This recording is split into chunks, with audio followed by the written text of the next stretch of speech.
Hello and welcome to pmclounge.com. In this quick video, we are looking into a concept known as source selection criteria. As always, if you're interested into reading articles, first link in the description is going to take you to a relevant article on this topic over at our official website, pmclounge.com.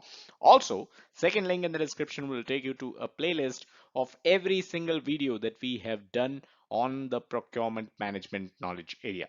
So that being said, let's get started and understand source selection criteria.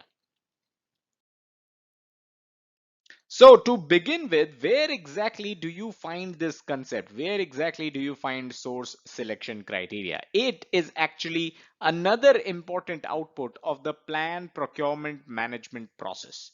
And I say another because we have covered the other outputs of this process already in our previous videos. The second link in the description is going to come in handy here. So if you have already forgotten, this is where the process lies: plan procurement management. This is part of the planning process group and procurement management knowledge area. This is the process. One of the outputs of this process is source selection criteria.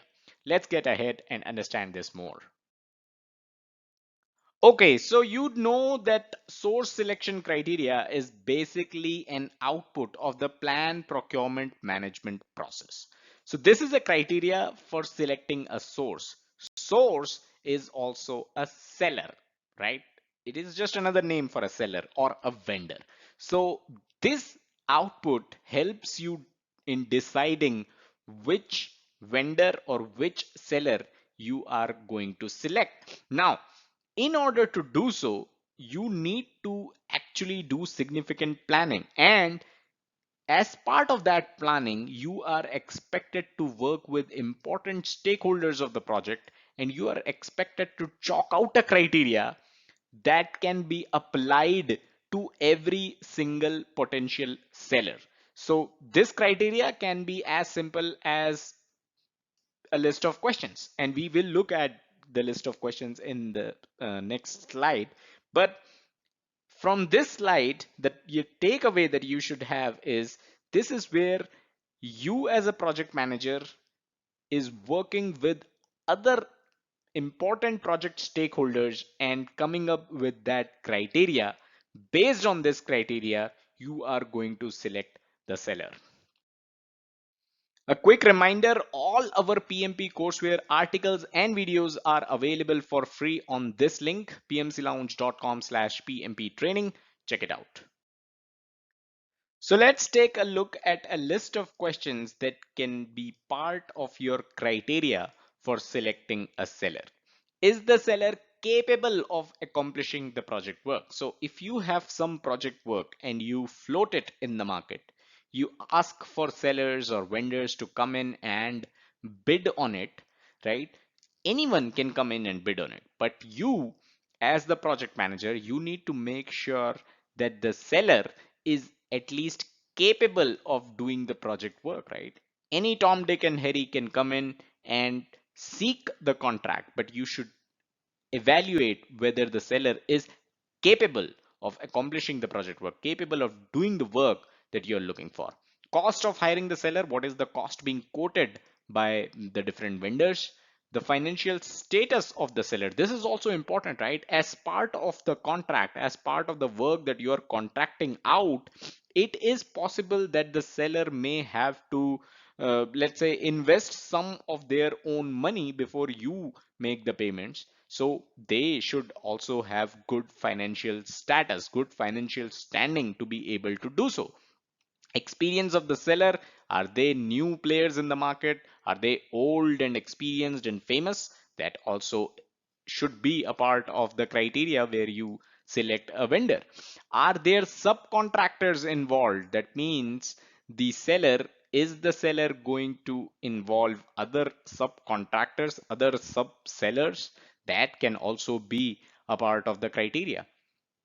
Technical know-how of the seller. So let's say you want something to be done in the programming language of Java. So is the seller well versed with Java projects? How many Java projects has the seller completed in in the past, right? So that is something which reflects the technical know-how of the seller as well. So this is not an exhaustive list. This is just a sample of the questions that can be part of the source selection criteria. And you as a project manager, you work with your important stakeholders of the project and you come up with these questions which are part of the source selection criteria document. Now, at this point, it is important to understand that the source selection criteria need not always be a list of questions. It can simply be a list of qualities or the expectations that you have from the seller. An example for this could be, let's say you are hiring someone for your company and you will have a certain job description. That job description is basically going to list out all the qualities or all the expectations that you have from someone who's going to be joining your company, right? So you, as someone who requires a seller for your project or requires a vendor for your project to contract out some of the work, you can also have a list of qualities or expectations, and that can become your source selection criteria. So once you have those expectations, once you have those qualities chalked out, you can then evaluate all sellers that are coming to get the contract for the work, right? You can evaluate where they stand against the expectations, against the qualities that you're looking for, and you can see which seller suits, which seller aligns the best with those expectations. And the one that does can be awarded the contract. So that is also a form of source selection criteria. A criteria need not always be a list of questions, which we have seen in the previous slide. Question for this video: how do you select a seller or a vendor on your personal project? So if you have a personal project of your own, let's say you are building a house, how do you select some of those vendors? Let me know in the comments. That will be your source selection criteria, by the way. Let me know in the comments. Definitely looking forward to your answers. And that's all that we had in this video. I hope you were able to understand source selection criteria. Smash that like button if this video helped you. It helps us stay motivated and create more free content for you. Subscribe to the channel and hit the bell icon to stay notified whenever we upload new content. And as always, don't forget to check out the website pmclounge.com, your number one free PMP resource. Thank you.